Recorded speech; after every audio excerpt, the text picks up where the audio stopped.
Hi, I'm Dr. Terra, and this is Smile the Show, your MBFF show, nutrition, beauty, fitness, and fashion show from the health point of view. A few weeks ago, I was driving my car, and I hear in the radio that flossing is not as important as our dentist told us all our life. I almost crashed.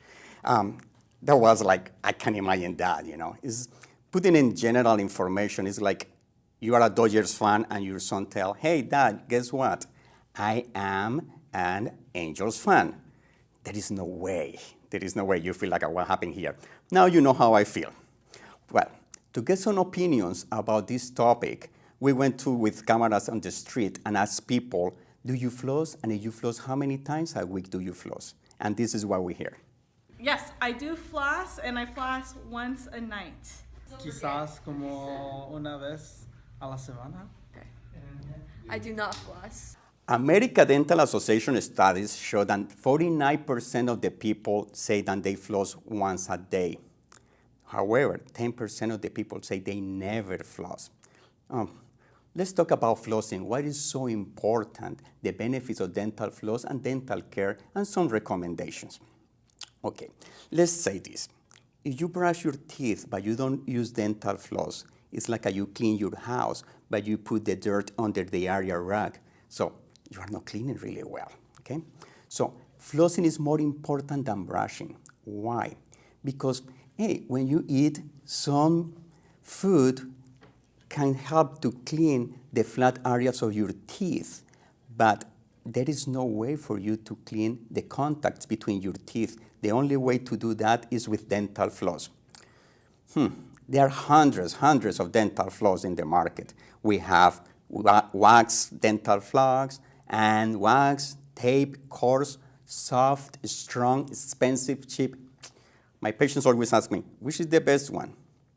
Anyone. This thing is like a marriage. As soon as you find the one, stay with that one. The important for you is floss. Use dental floss. And also, don't be cheap with your dental floss. Always use at least 1 foot long of dental floss. Always use clean part for the dental floss. You put your dental floss in around one finger, the other part, you clean with the good part, move to the dirty, and then move that way. Dental floss is disposable. As soon as you use, just throw away. Nothing like you are going to use it again, okay? And also, dental floss and your toothbrush are like your driver's license. That is personal and transferable. Don't let anyone use your toothbrush. Doesn't matter your husband, your wife, whatever. It's yours. Nobody else can use it. So if you floss once a day, at least do it before go to bed. Why? Because that way we have the mouth clean during the time that your mouth is closed, is when the bacteria try to get more activity and they act freely. So flossing before bed is the best idea if you floss once a day. So, okay, as conclusion about flossing and cleaning, floss is your friend, not your enemy. Floss every day. Better flossing before go to bedtime, and floss before brushing, because that way the bacteria and the residual of food and the areas in your mouth you can remove when you brush. So stay tuned with us with 2 special guests. The first one is Chadia Betinnis, a wonderful woman, fashion entrepreneur, charity support, and Orange County Fashion Week chairman. She is going to talk about the support the breast, the importance of the right bra, and different information. Also, we'll have Dr. Manuel Pardo, who is an infectious disease specialist, who will share some knowledge about correlationship between oral care and general disease. So stay tuned. We will be right back.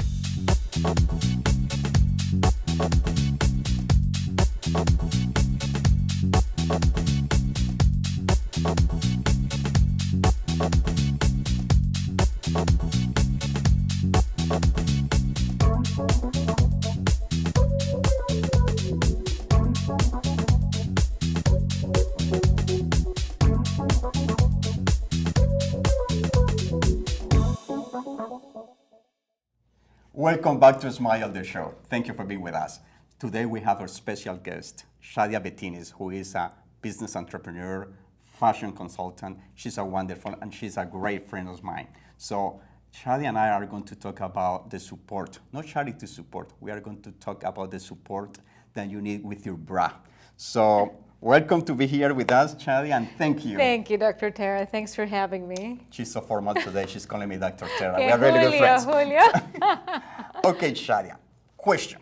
Yes. For you girls, what is most important, the support or the fashion statement when it's related to bra? You know, a little bit of both, but definitely comfort is very important because if a woman is not wearing the right bra, she might develop neck problems, back problems, and it's just she's not going to be comfortable. And then the clothes won't look as good. Yeah, and it's true, you know, I mean, the support from the back. I mean, you have some things they're holding in front, so you need to help it to keep it in the right position, you know? So question also goes, I mean, is a specific size, type that help you to do right? How do you know which is your right size of bra? You know, definitely when you go to the bra stores, you have to make sure they measure you. Because some women wear the wrong bra, and some of them have been wearing the wrong bra for years, and they tell me, oh, I have so much, you know, I have neck problem, and my back always hurts, and sometimes it's just the bra, because you're not getting enough support. So, like me, where let's say 10 years ago, I didn't know that I thought I was a 34C. Then I went and had myself measured, and now I am a 36 double D, and I had no idea I was a double D. Well, that happened with our kids also. So, But I had no idea until they measured me, and they said, yeah, well, you've been wearing the wrong bra for many years. other thing is like when you see in the store, you see different bras, like they have different sizes in the back. Is any reason for that? Is you see this tiny strips on the back or big ones? Is the lifestyle also important when you choose your bra? Absolutely, because if you're wearing a low cut top, you might have to wear a low cut bra. Some bras are full coverage, but depending on the size of the breast, then the cup size matters. Because some women that are large breasted, they need more coverage, and for somebody that's smaller breasted, they don't need full coverage. Actually, need like half cup. It's almost like half a moon, so it makes them look a little larger. So that means that any cup matters. Yes. Okay, good. Yes. So, which different types of bra there are there? You go to the stores and you see hundreds of those there hanging. So, how do you choose those? You know, it depends first on what the person is more comfortable wearing, and then the size again. But for working out, it's good to wear a sports bra. You get enough support. And then some women like to wear sports bra. They just feel like they get more support and they feel more comfortable. Like for me, I like what it's called the T-back bras, because if you're wearing a halter top that has a T-back or an evening dress, you get the support and you're comfortable, and there is no rolls like around. You know how some women, they feel like the bras give them some rolls in the back. When you're wearing a T-back bra, it seems like it hides more that part. That's important when you said the rolls in the back. That means like that the size is not the appropriate Yes. one. Okay. The size and the style. Yeah. For us as dentists, we recommend our patients to change their toothbrush every 3 months. Doesn't matter if you think, hey, my toothbrush is so good. How that relates to bra? Do you need to change your bra? Yeah, you know, I would think every 5-6 months. Like some women are more comfortable wearing like 2 or 3 bras, and that's it. That's even if they have several bras. If those 2-3 styles they're comfortable wearing, you know, a few times a week. After a while, after washing and wearing, they get stretched out, and you don't get the same support. So then they need to change them. They need to buy some new ones after 5-6 months. Yeah. And also the materials. When you go to the store, you see silk or shiny or, you know, cotton, I don't know, too many things. Which is the best material? Which is the material that you say, hey, this is the right one for the real for woman? your skin and for health-wise, it's better to have something that's a rayon and cotton blend, and that you could wear it all day, and even if they sweat or they're doing a lot of activity, it's okay for their skin. The lace might irritate the skin, and the silk as well. So it's not just how they look, it's how they work. Yes.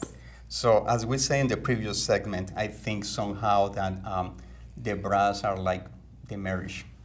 As soon as you find the one, stay with that one. Yes.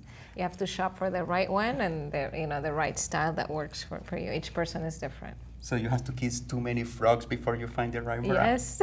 Sorry, you have to. Well, that's an important thing, you know.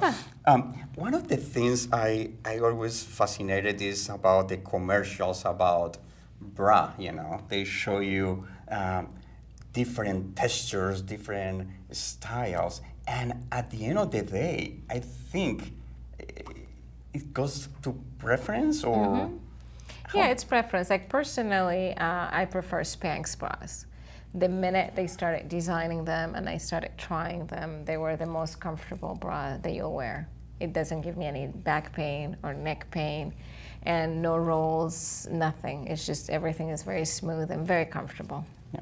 So we are going to put some videos with different kinds of bra. So important thing, we ask you a question.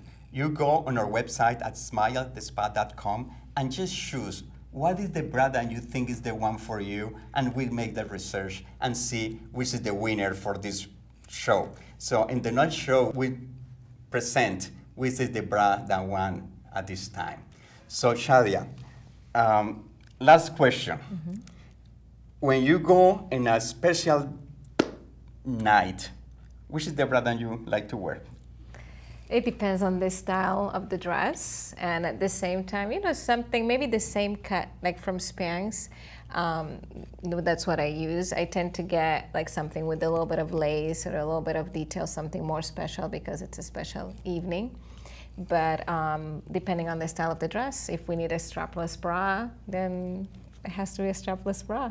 Well, I will say, the bra is like a marriage. When you find the one, stay with that one. Doesn't matter if you go for running around the block or you are going for a special dinner.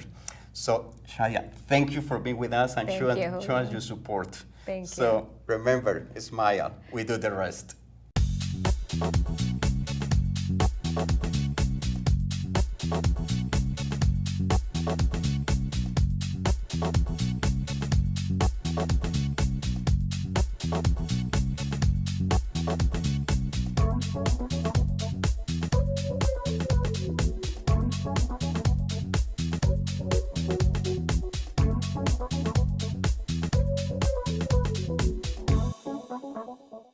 Welcome back to Smile the Show. So now we have a great guest. That's Dr. Manuel Pardo, who is an infectious disease specialist. With Dr. Pardo, we are going to talk about the incidence between oral health and the regular system. So the first question I have for Dr. Pardo is the relationship between the oral health and the expression in our body. How that works? Well, I thank you so much for actually inviting me to the program. I'm really happy to be here and be able to share this important information. So as you know, and as you've told them, I'm an infectious disease specialist, and we came in here to tell them about the importance of having the oral cavity and how the oral cavity can show or display many of the symptoms and or signs of early problems in your health. So that is what it is very important. Me as an infectious disease doctor, I always look into the oral cavity to see if there's any type of lesions that will lead us to see if there's any important findings, that there is any problems in the health of the individual. Okay, it's well known that our mouth is full of bacteria. So how do we do to don't let those bacteria to create problems to our health? So most of those bacteria, to let you know, they're very harmless, as we all know. They're very, very tamed bacteria, to put it that way. They're commensals. We have the highest load of bacteria in our mouth. So, but when there's a disruption of those bacteria and the bacteria start to overgrowth their normal rate, then that's when they start to create problems. That's when we call that they become pathogenic. So when that occurs, then there's a lot of problems that can happen in your mouth. Then you're talking about cavities, caries, you're talking about plaque that is forming, and that erodes and gets into the bone and the gingiva, the gum, and then you create gingivitis, you can create periodontal diseases and whatnot. So when that occurs, that is a problem. And then you have to recognize, and this is what we're here for, to let you know what kind of symptoms you can actually feel or see when you're feeling that there is an infection in your mouth. To give some information to our audience, so what should we do, or what the patient has to do when those symptoms appears in mouth? Well, first and foremost, most importantly, you have to definitely go and check your doctor and your dentist in order for them to tell you if this is something that needs further investigation or not. But for example, if you have symptoms such as bleeding in your gums, easy bleeding in your gums, if you're having like a lot of pain, if you're having ulcerations in your mouth that are painful, or your tongue, and all the area of your mucosa, you should let them know right away. What should you do? Well, obviously, as I told you, book the appointment with the doctor or the dentist, but then following that, while you wait for this specialist to see you, you should floss, use a fluoride toothpaste, and if you're bleeding, then I will probably abstain from flossing too much, and I will go ahead and probably change to a softer toothbrush, but keep using toothpaste that has fluoride in it for at least twice a day. And also you can use regular mouthwashes with bactericidal effects while you wait for the specialist to be seen by. In today's society, people had a lot of medication, they ingest a lot of medications. How can different medications affect the oral health? Well, you're right. You're absolutely right. One, we can get many medications, over-the-counter medications and also prescription medications. So the most common over-the-counter medications that people get are like antihistamines, and they tend to dry your mouth. When you have a dry mouth, that is one of the risk factors that you get for the bacteria to overgrowth in your mouth. So when that happens, that's when you're going to have the problems, as we spoke before, cavities and periodontal disease and gingivitis. Okay, so any prescription medication, other prescription medications such as antidepressants, blood pressure medication, and many other medications, like even if it's for like urinary symptoms, can actually give you this problem of dry mouth. So be aware and be wary of your doctor. Ask your doctor if any of the medications that are given to you may cause the problem. Well, if the patient is taking the medication already and the problems are happening, what can the patient do to prevent the oral health to decrease because of the medications? Well, medication is leading you to have like a dry mouth. So basically, it's like the measurements that you will do for you not to have a dry mouth. So basically what you have to do, you can chew sugar-free gum. That's going to help you to release the saliva, the little saliva that it's there. At least you have to produce your parotid glands in order to decrease. And you have to limit your caffeine intake. You can use mouthwashes that have actually this component called xylitol, that it's more of a saliva. It resembles the saliva. Do not use an alcohol-based one. That's going to dry out more your saliva. No, don't smoke. Drink more water. That's obviously going to be high hydration, and it's going to stimulate the salivary gland. And obviously, there's over-the-counter saliva substitutes that you can use. Okay, with this component called xylitol, you can actually ask the pharmacist, or you can just go online and try to get those, and you can try whatever fits best for you. So we know already that some medication can produce some damage to your oral health. Now my question is, there are some systemic diseases that can affect your oral health as well. Which are those from your point of view as an MD?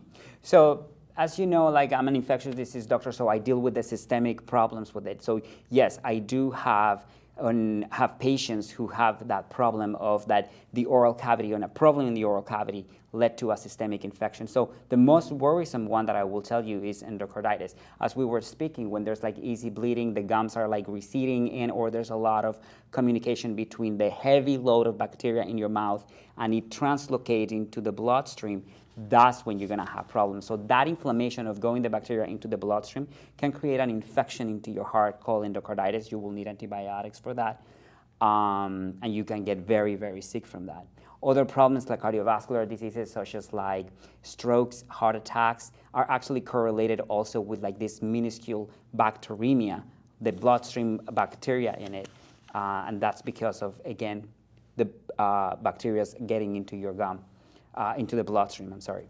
And also, like, pregnant women have to be very careful because that load of bacteria in the bloodstream can lead a pregnant woman to have premature birth, and their babies can actually have a very low birth weight. So that's something that they need to be taken into accountability of why it is so important to have a very healthy oral hygiene.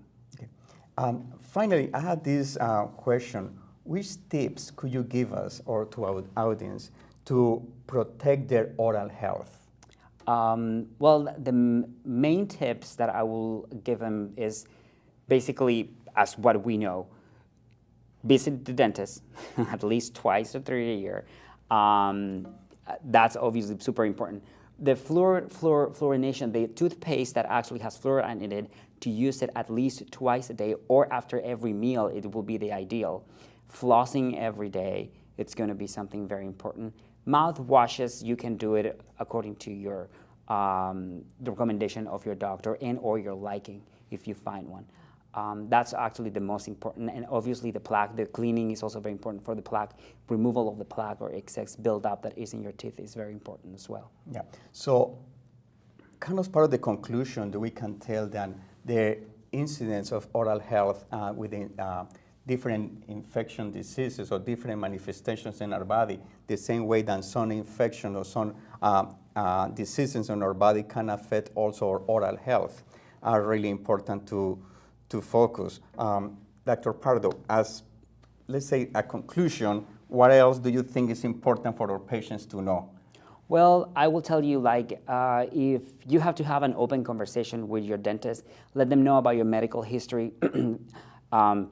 If you're asking me about specifically immunocompromised patients are the ones who have, most importantly, like because of the immune system being decreased, they have the higher risk to produce a lot of problems in the oral cavity. For example, patients with diabetes or patients with HIV, they do, because of the immune, or patients who are in chemotherapy from cancer, they might have, they do have a higher risk to develop all of these problems. So they're going to have an extra need of care, and they will have to make some changes in order to prevent that over build-up of a lot of bacteria in the mouth. Well, I have to say thank you, Dr. Pardo, for You're being very here welcome. with us. It was really important, educational, and one of the topics that we need to always pay attention to. Consult your doctor, consult your MD or your dentist when you have some of these manifestations. Don't self-medicate or try to take the things from your hands. So it's always a pleasure to have you here. Of course. And remember, smile. We do the rest.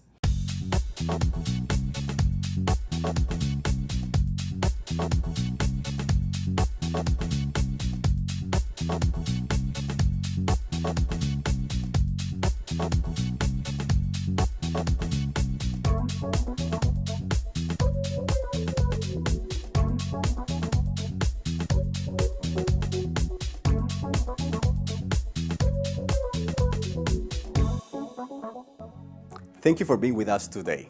Stay tuned for our next episode. We are going to talk about the fountain of youth. And remember, smile, we do the rest.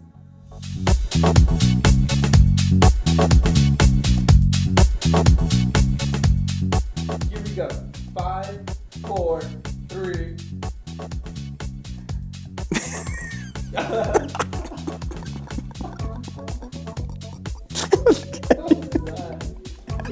I'm not. Okay. Yeah. What?